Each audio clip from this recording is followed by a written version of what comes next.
Kasi nga ang baho ng hininga. Kaya bantay lang kami dito.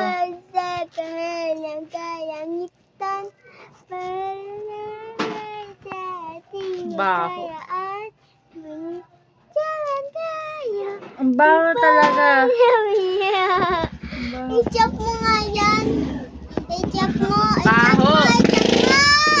I-chop mo. I-chop mo. Takpan mo kasi. Chop mo. Takpan mo muna nga kasi mabaho. Ano ba yan? Yung aso, dyan na naman tumahay sa harap eh, no? Chop mo. Ba't dyan na naman kasi tumahay sa harap? Mama, chop mo. Kaninong aso na naman ba yan? Tignan mo nang lingasaw yung ang baho. Chop mo yan. Chop mo. Ba't ang baho?